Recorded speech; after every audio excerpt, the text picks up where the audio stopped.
Laredo International Airport. Continental Express is such a watershed moment for accident investigation. Outside looks good. Okay, done the cockpit scans. We're set for the before start checklist. Continental Express Flight 2574. It happened extremely fast. The force was so violent, the plane was unflyable. Oh my God, look.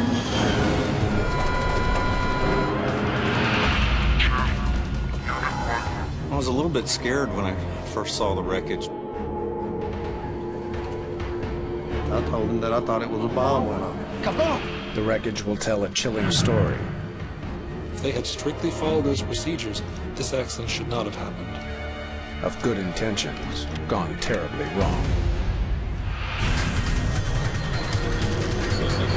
Mayday.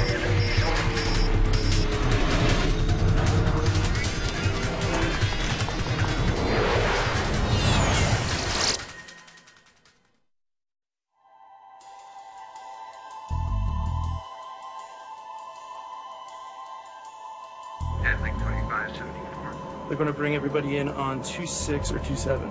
Okie dokie.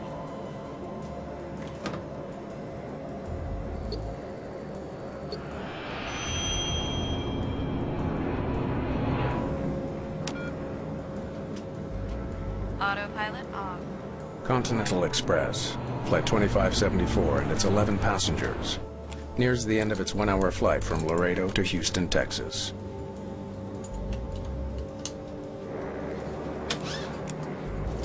It's the second flight of the day for this crew. They have already flown from Houston to Laredo. Now they're on their way back. 15,000 feet below. It's a warm, late summer morning on the farms and cattle ranches of southern Texas. Captured on the right. The pilots prepare the Embraer 120 Brasilia for another routine landing. Captain Brad Patridge is just 29 years old. 43-year-old First Officer Clint Radosevich, he is now very close to becoming a captain himself.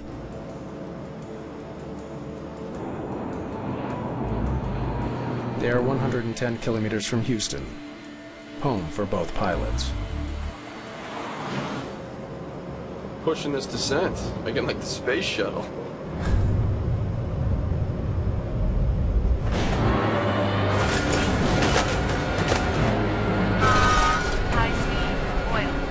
In the blink of an eye, the plane is plummeting towards the ground.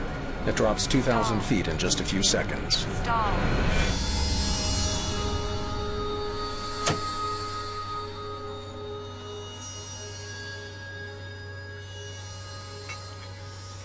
Far below, Kerry Labai and his brother Clifton are working on their farm. My brother and I heard the explosion. We both looked up in the air, and it was, oh my God, look. Seen a plane coming out of the air. The plane was spiraling. Flight 2574 plummets to the ground at more than 500 kilometers an hour.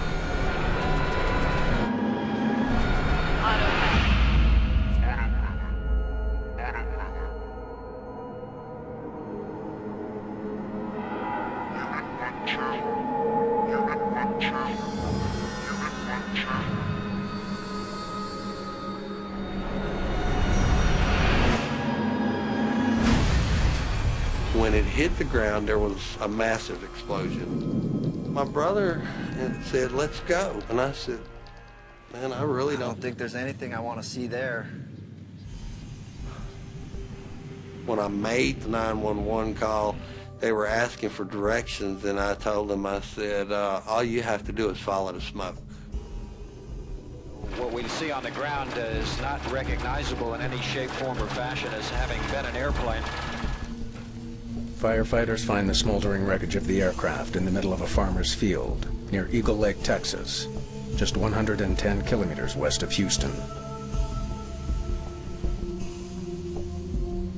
As you went there, you If you wouldn't have knew it was an airplane, you would have just thought it was a pile of trash. It was burnt so far. 10 bodies were found inside the wreckage, 4 outside. All 14 people on board, including Patridge and Radosevich, are dead. Accident investigators must now figure out why lives were lost on a popular commuter flight. Whenever one passenger dies in a scheduled flight, we launch an entire team. That's understood. We have about 12 specialties that form the GO team, and we have to be prepared to launch on 3 to 4 hours notice. Jim Ritter is an engineer who specializes in airplane mechanics. One of the key things that we do in every accident investigation is we try to figure out why did the airplane behave the way it did. Was it normal performance, or was there a malfunction that can explain what caused the accident?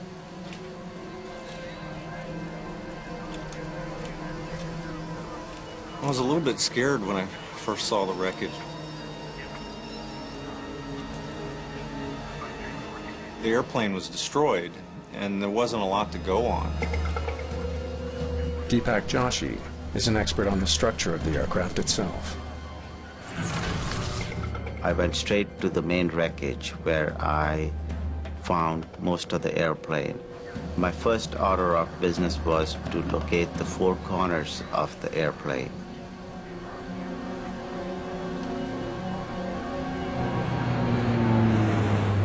The small plane was a Brazilian-made twin turboprop, the Embraer 120. Its size and speed have made it popular with regional airlines in the U.S. The Continental Express fleet includes 34 of the aircraft.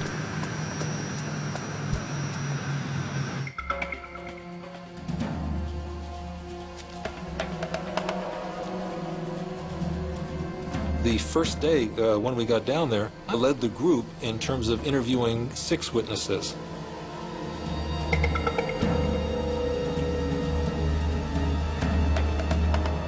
And one of them reported that the airplane appeared to be in a routine descent to the airport, and as he watched it, he saw that there was an explosion. There was an explosion. I told him that I thought it was a Bomb went off, and it was spiraling as it went down. When it hit the ground, there was a secondary explosion. And kaboom!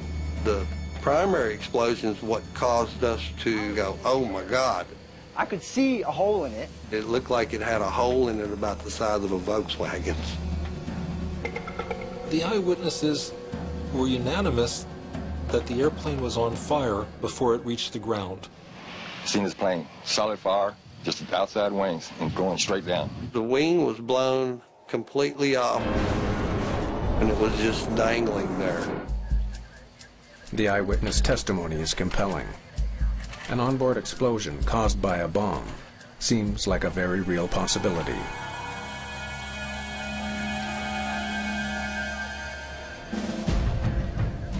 Agents from the Federal Bureau of Investigation are quickly on the scene, looking for evidence of foul play. The FAA said that they believed that there had been a mid-air explosion and it went off the screen very rapidly. The FBI had gotten a report that someone had placed a bomb on the aircraft, and they were being very careful and making sure that there was no evidence of any kind of bomb or criminal activity. The NTSB has heard reports of a federally protected witness testifying in a Laredo drug trial who was reportedly booked on the Continental flight. The suspect missed the flight after the trial ran late. What I'm telling you is our investigators have nothing on that. I don't know how much more clear I can be on that. The wreckage itself gives the investigators an immediate clue about the crash. I saw the cockpit was there, the fuselage was there. The left wing had folded under the right wing, and a portion of the vertical stabilizer was there. But the horizontal stabilizer was missing. The Embraer 120 is what's called a T-tail airplane. The horizontal stabilizer sits on top of the vertical stabilizer. And then I wondered, where could it be?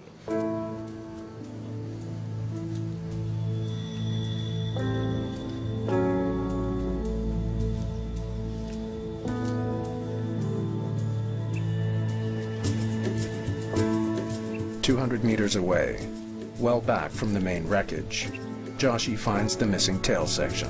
Can someone help me get a bearing on this? That made me believe that there is definitely an in-flight breakup of an airplane. All right. A lot of the various pieces were scattered around, so one of the key questions that we kept asking ourselves was, what happened first? What initiated this event?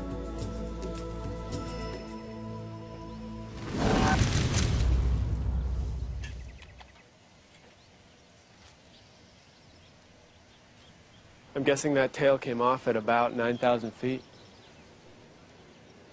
There's something there, something speaking to us in that evidence.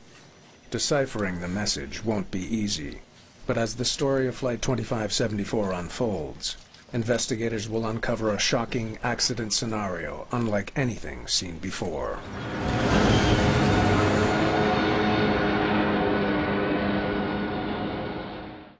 All 14 people aboard were killed, among them the pilot, Captain Brad Patridge of Kingwood. NTSB investigators recover the black boxes from the rear fuselage of Continental Express Flight 2574. The recorders are pivotal in our work. It's really what gives us a window into what happened. If we didn't have the flight data recorder, we don't have the cockpit voice recorder, we don't have a lot of information to go on. The black boxes will be rushed to Washington for analysis. Investigators focus next on the plane's severed tail.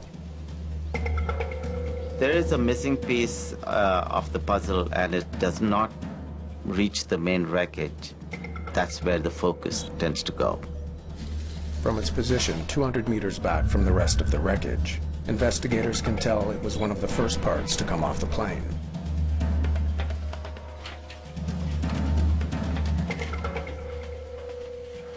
They wonder if corrosion or metal fatigue may have weakened the tail to the point of failure.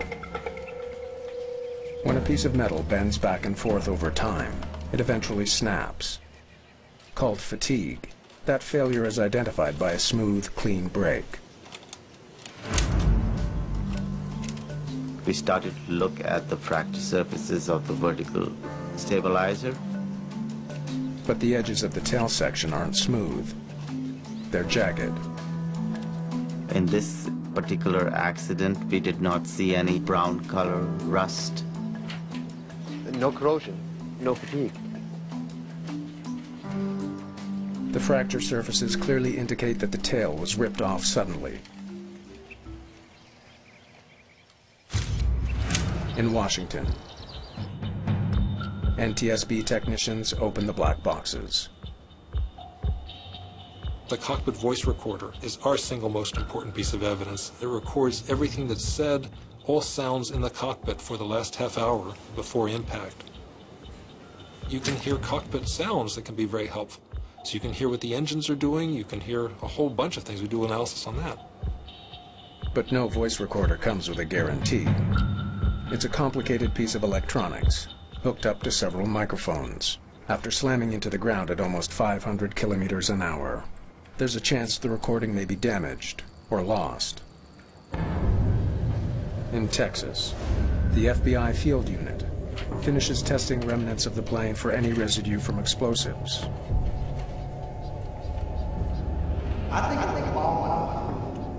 The results are conclusive. There was no bomb on board Flight 2574. It became pretty obvious that we had a structural reason for the accident and not really a bomb or any kind of criminal event. The fire and a mid-air explosion reported by witnesses were likely caused when the wing broke off, igniting the fuel inside. Investigators discovered that the tail section did not fall off in one piece.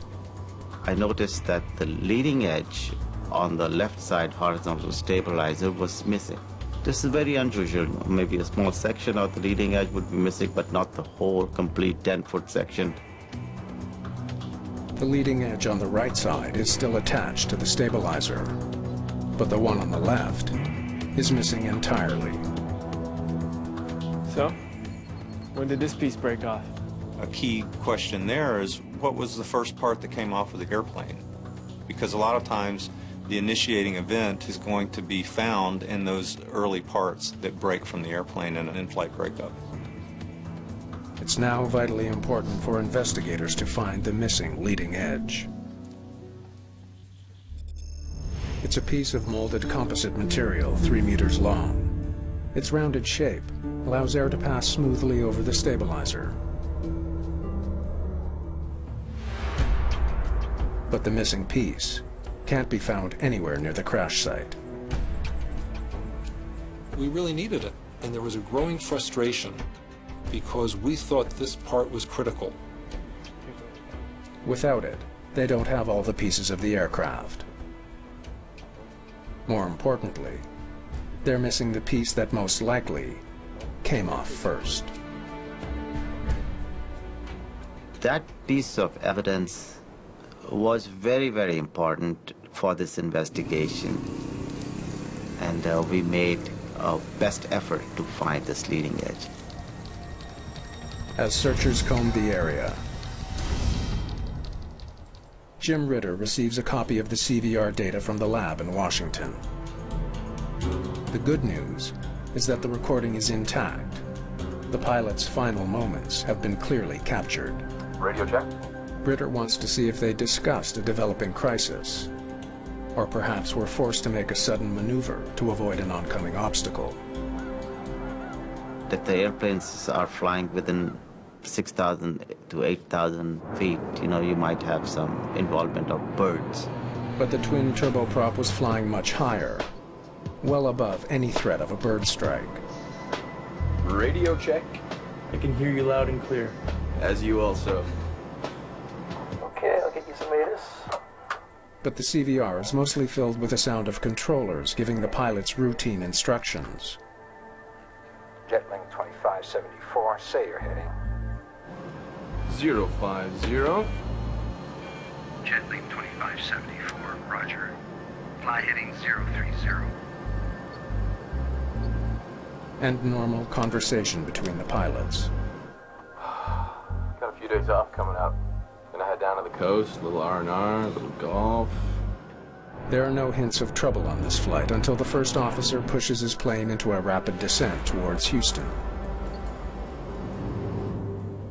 Pushing this descent, make him like the space shuttle.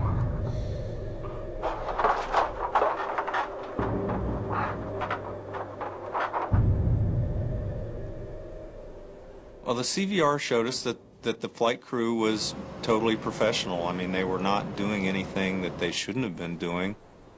Investigators listen for any other clues. The sounds of objects being upset in the cockpit. The engine suddenly screaming. The blare of flight warning alarms. Stall. Stall. Stall. But there's no more conversation at all. The recording tells investigators that Patridge and Radosevich had absolutely no advance warning of their plane's sudden plunge. The event happened extremely fast. I don't think there was anything that the crew could have done.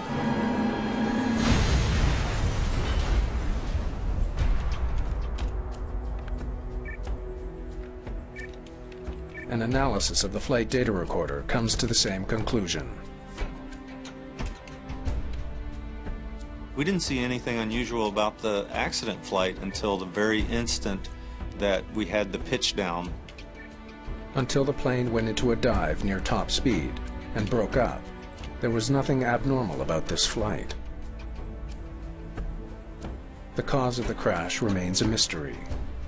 Finding the one missing piece of the tail is now more important than ever.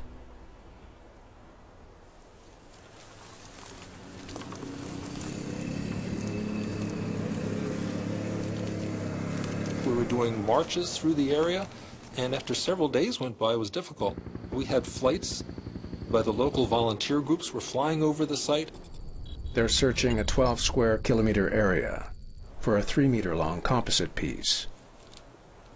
Finding it is a long shot. The search for Flight 2574's missing tailpiece has become desperate. There was this growing theme that we have to find that part. And there was a frustration that it was way more difficult than we thought. We had engineers from the aircraft manufacturer helping to tell us how heavy the parts were. Do you have the weight of the piece? The dimensions of the parts, so that we could figure out what drag levels we might see. Ritter logs the coordinates of the crash site. He studies the weather patterns from the day of the accident. So I took that information, put it together, and calculated where the leading edge radius should be. Finally, he comes up with a possible location for the missing piece.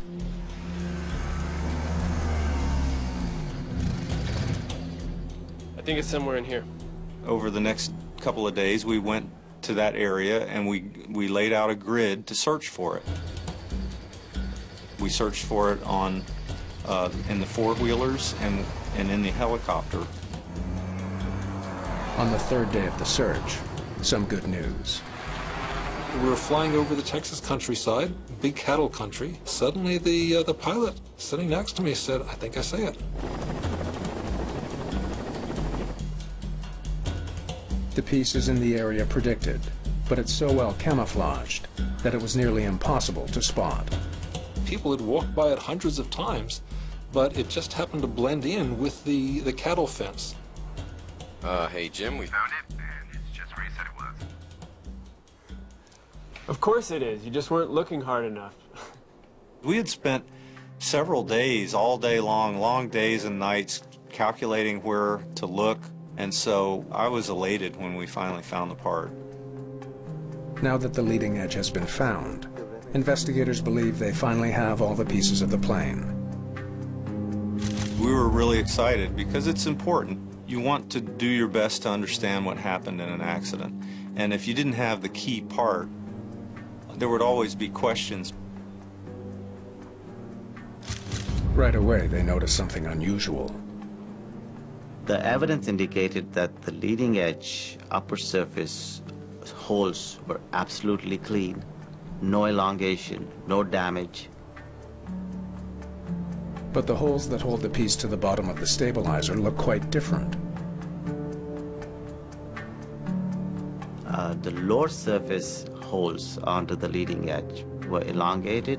They were cracked as if you have pulled it through the fasteners. The missing piece was found over a kilometer southwest of the tail section. There is no question it was the first piece to fall off the plane.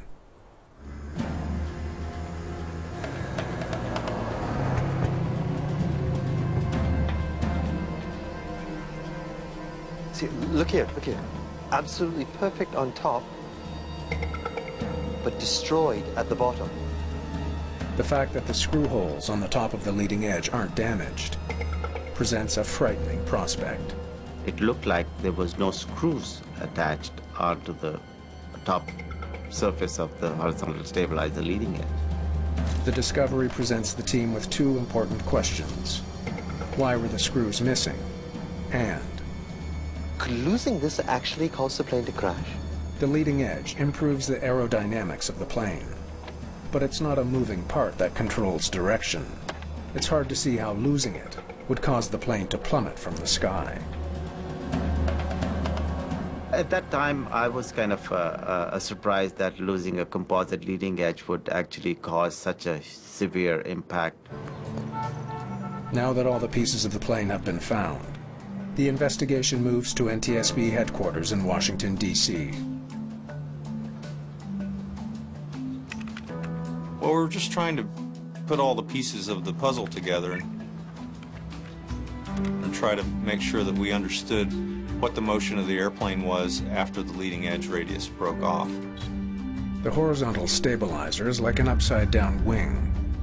It pushes the tail down while the wings lift it up. Reducing the force on the stabilizer lifts the tail and makes the flight unstable. There were still questions about maybe it would still be controllable, and so we did an engineering simulation to try to see if maybe there was a way that the airplane could still fly after it lost the leading edge. But we found that it really was not a controllable situation. After the leading edge radius broke off of the airplane, it was a negative 5G pitch over. Once the angle of attack exceeded the negative limits, it actually broke the wing apart. So it was not a survivable event.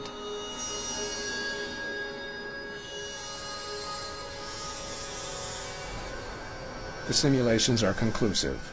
Losing just one leading edge along the horizontal stabilizer will send the plane into a catastrophic nosedive. Precisely what witnesses say happened to Flight 2574. If there's any component of the wing that you don't want to lose, it's the leading edge. The team now knows what triggered the crash, the loss of the stabilizer's leading edge. But what they still don't know is why the part seems not to have been properly attached. Examining the maintenance records for the aircraft, Brenner makes a disturbing find. A maintenance crew worked on the horizontal stabilizer the night before the accident. The evidence was mounting that we really needed to look in depth at the maintenance procedures done the night before and the maintenance area. Continental Express is one of the most popular carriers in the United States. The lives of thousands of passengers depend on the entire fleet of aircraft being properly maintained. Investigators urgently need to find out what went wrong in the hours leading up to the crash.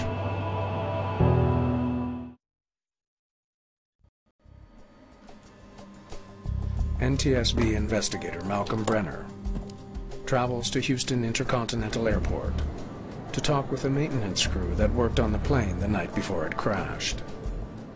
In general, we wanted to visit the facility to see what the facility looked like, and then to go through specifically what had been done the evening before. Now, many times a lot of work happens on these overnight shifts, and they have to get an airplane back out to fly the next day. Terry Von Thaden teaches aviation safety. She now uses Flight 2574 as a case study. So there's a push to turn this aircraft around quickly. Sometimes you can get the work done, sometimes you can't. In preparation for winter, Continental Express had been inspecting and repairing the de-ice boots on its fleet of Embraer 120s. The de-ice boot is a rubber bladder that can be inflated by the pilots to break up ice on the wings and tail. We wanted to interview every mechanic, supervisor, and inspection person who took part in that activity. Brenner's particularly interested in 3 employees. Shift Supervisor Adam Dillon, Troy Anderson, an inspector responsible for checking the work of the mechanics, and the evening shift supervisor who started the job, John LePage. Thanks for taking the time. So, what was the plan for the night? We had about 10 hours to change both boots. Replacing the boot involves removing the leading edge, stripping the old boot off it, and putting on a new one. The entire piece gets screwed back onto the horizontal stabilizer. This is a big job to do all in one night. It was scheduled to have these replaced during the midnight shift.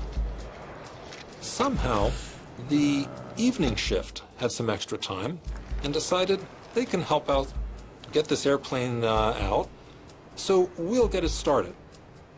Grab what you need, I'll get the boots. Watching over the work being done by the mechanics is Inspector Troy Anderson. I had some time to lend a hand. We went up to the stabilizer to start the job.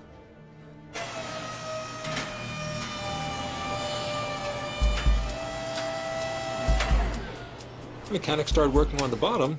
The inspector volunteered to climb up on top of the thing and get the top ones. The evening shift, the second shift of the day, was going to remove the screws holding the leading edge in place. The rest of the work would be done by the midnight shift. At 10 p.m., Adam Dillon takes over as supervisor for the midnight shift. Hey, finishing a C-check, engine maintenance, and a boot swap. Both sides? Yep. Shift change is such a crucial time because we're taking work that's halfway done, and we have to be very, very specific about what's been done and what the other people are taking over. When I came onto my shift, I asked how far they got on the de-ice boots. The mechanics find that many of the screws are stripped. Getting them out takes longer than expected. I found out they were still trying to remove the leading edge on the right side, and it was looking like they weren't going to get both sides done. Then, a crucial decision is made. You started on the left side yet? No. The crew that started work on the de-ice boots went home at 10:30. There's no way we were going to get both sides done, so I decided to just do the right side that night. Investigators learned that the supervisor of the midnight shift decided there wasn't enough time to do both sides. Guys, forget the left side for tonight, and let's get this plane out of here. So the guys, they spent most of their shift replacing the right side boot. A few hours later, mechanics finished changing the de-ice boot and reinstalled the right side leading edge. So your mechanics didn't do any work at all on the left side? No, we didn't touch it. After having changed just the right de-ice boot, Airplane 701 is rolled out to the gate for the first flight of the day.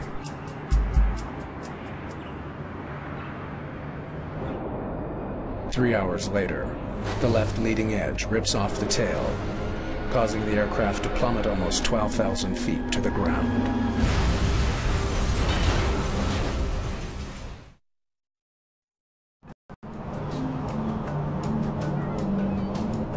Back in Washington, NTSB investigators try to piece together the information they've gathered so far.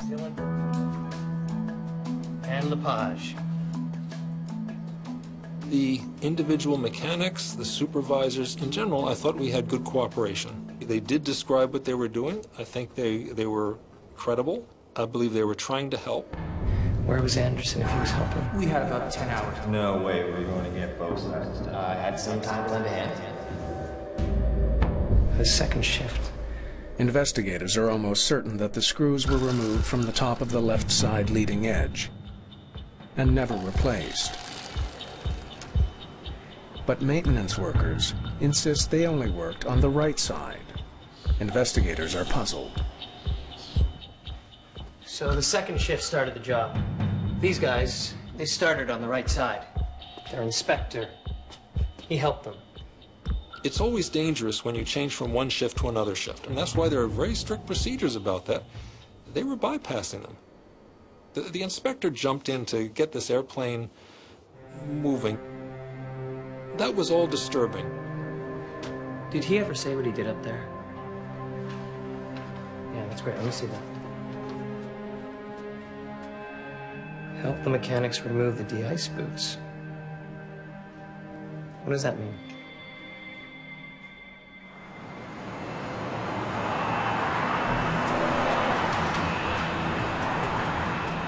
Malcolm Brenner returns to Houston to try to determine precisely what work Inspector Anderson performed on the doomed plane. Help mechanics remove de-ice boots. It's a very simple statement. It's not specific as to what was taken off the aircraft, what was done, where the maintenance stood at that time of the shift turnover. Help the mechanics remove the de-ice boots. What did you do? Well, it wasn't that busy, so I offered to help the guys. The inspector went up on the man lift and started helping the mechanics. That's not his job. He said he wasn't too busy and they needed help. They're going to turn this around. It wasn't his role. It wasn't a good idea.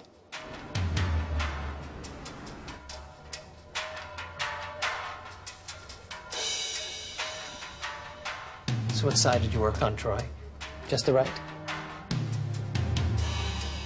Both. Look, when I left, the plan was to do both sides.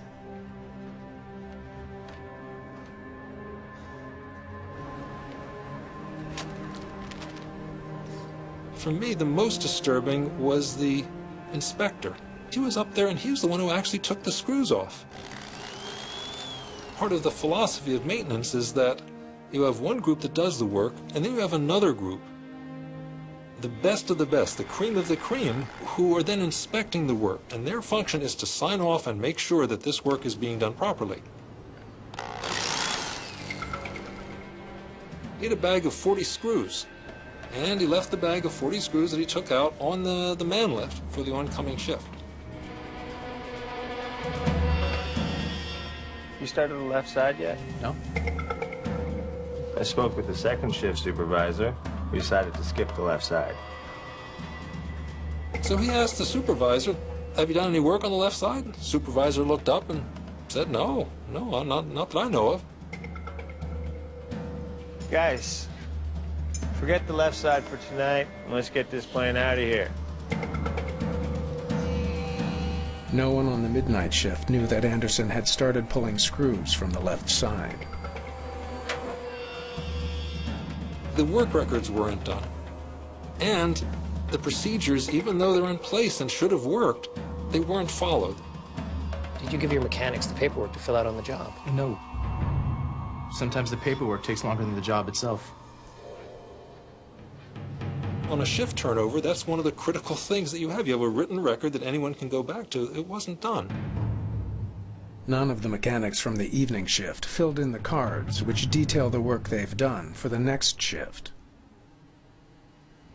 And we asked the supervisor, why wasn't it done? And he said, well, it's a simple procedure, and sometimes it's not worth doing. If you take out a bunch of screws, you wouldn't issue the work cards. It's more trouble than to do it. That was disturbing. And Inspector Troy Anderson was vague about the work he did.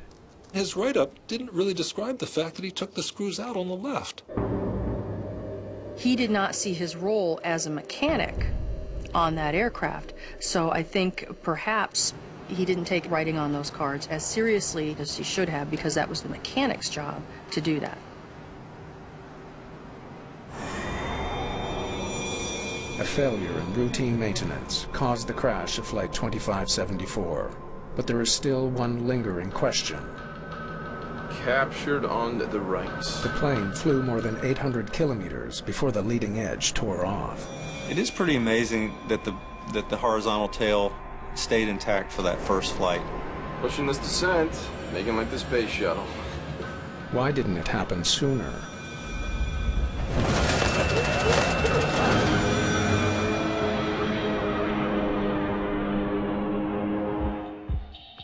Investigators pore over the recorded data from both flights.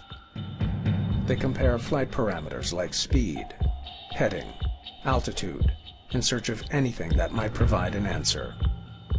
It was a question of, how much the forces would have changed. They zero in on the plane's airspeed during descent.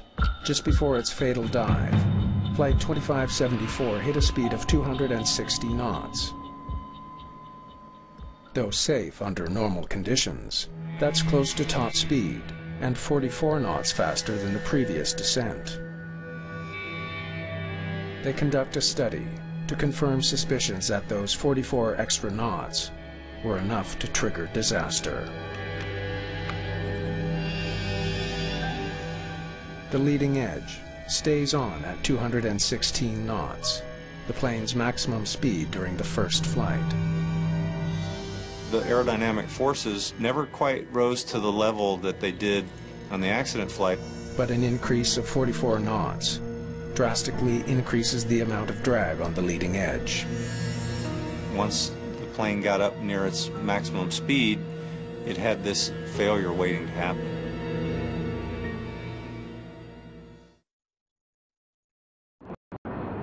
The tragic significance of First Officer Radosevich's last words is now clear to investigators. Pushing this descent, making like the space shuttle. His high-speed descent sealed the fate of Flight 2574. The airplane broke apart at the highest speed that it reached since the maintenance was done the night before. The aerodynamic forces were very high, and so eventually they were enough to bend the leading edge radius downward because it wasn't attached anymore on the top of the horizontal tail, and they bent it downward to the point where finally the oncoming air was powerful enough to break it off. At 260 knots, the leading edge rips off. When that part failed, the plane was unflyable. High speed, oil, high speed. I mean, the force was so violent. Engine. On the cockpit voice recording, the pilots don't say anything after it happens. They were probably incapacitated. It's that violent. The massive negative G-force would have instantly sent blood rushing to the brains of the passengers and crew, rendering them unconscious.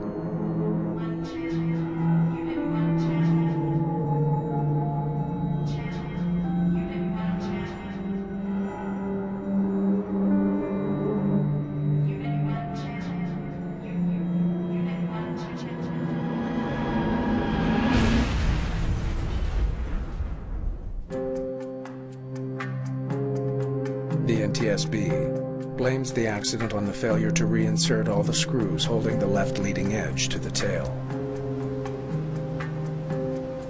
My heart reached out to the people that had worked on the airplane because I knew this was a human error. And whoever had been involved in that maintenance, I'm sure, was going to feel very badly about the situation. The Safety Board also takes the unprecedented step of faulting Continental Express for not making sure all maintenance procedures were followed. In particular, the failure to ensure the mechanics and inspectors completed the proper paperwork. Sometimes the paperwork takes longer than the job itself. This was a preventable accident. If they had strictly followed those procedures, this accident should not have happened. The Continental Express accident is such a watershed moment for accidents and accident investigation in particular because it's one of the first times that the culture of the organization was mentioned in an accident investigation. Never before has the NTSB cited an airline's senior management for allowing a climate where rules get bent. Leadership needs to understand their accountability in these accidents and have more commitment towards the people on the line so that they can do their jobs properly and effectively. As a result of the crash, airlines now put much greater emphasis on making sure all safety procedures are followed. They use computerized systems to more precisely track mechanics' work. But better technology is only part of the solution. One of the things we try and get people on the front line to do is talk. We try and encourage them to speak up, that there are no stupid questions. Every question is important. This is a case where small deviations by many people, where cutting corners in small ways that appear small to each person can accumulate to cause this horrible accident, a horrible and preventable accident.